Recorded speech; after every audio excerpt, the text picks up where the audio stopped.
Thank you very much, Senator Padilla. Senator Hyde-Smith is next. Is that correct? Okay. Thank you, Chairwoman.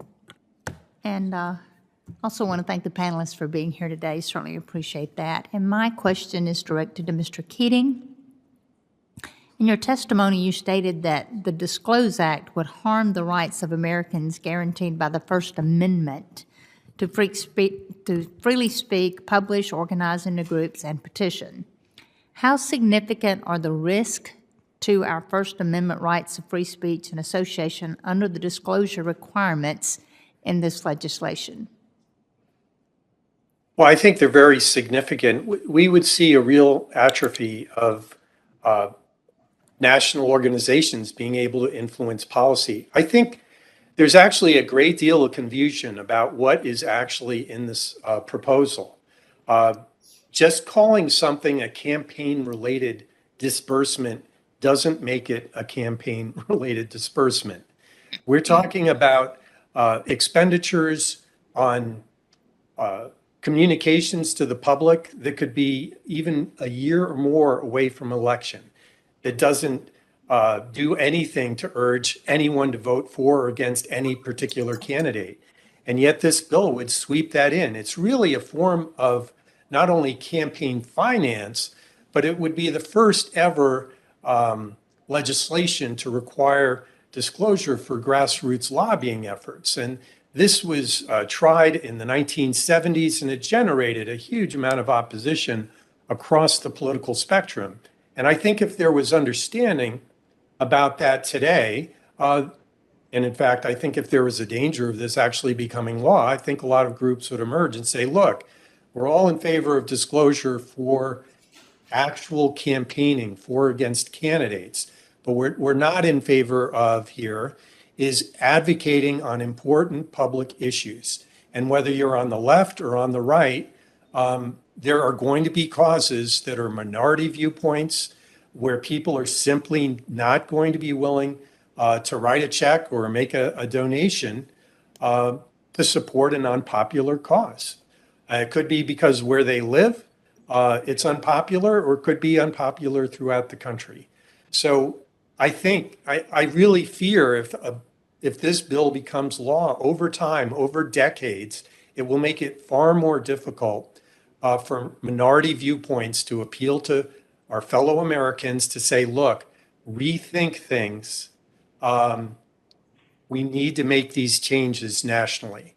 So I would encourage the supporters of this to take a look at the bill and to try to draw a better line between what's actually campaign related and what is actually pushing for improving our government.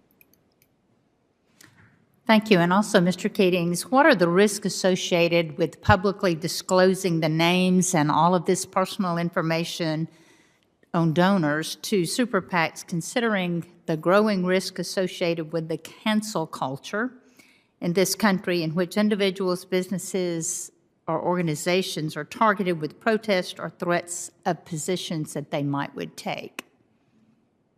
Well, look, I think it's already a problem right now. And I think there are many people who, I mean, look, there are millions of people that give to candidates, but I think there are millions more that don't. And the reason why they don't is because they are smart enough to know if they give over $200 or if they give through Act Blue or Win Red, even like $1, their name will be on the internet forever and associated with that candidate. If that candidate becomes an elected official, everything good or bad that candidate has ever done. So I think we're already seeing some suppression. I think a lot of small donors are simply not willing to step forward to support candidates and parties.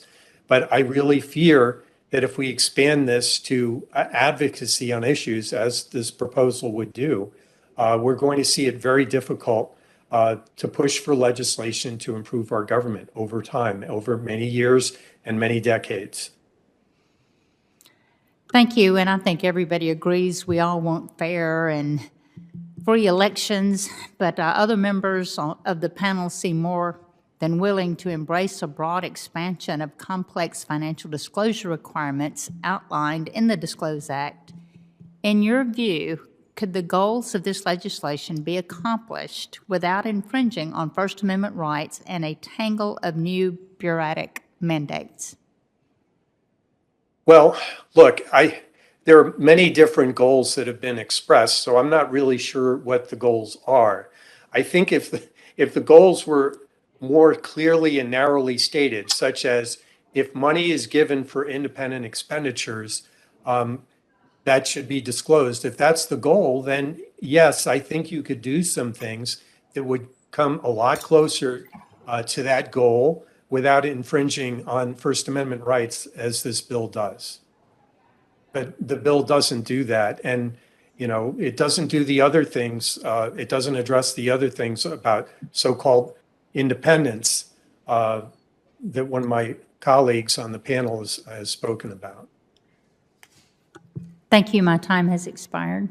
Thank you, Senator. I'm going to ask my questions now, and then I'm going to turn over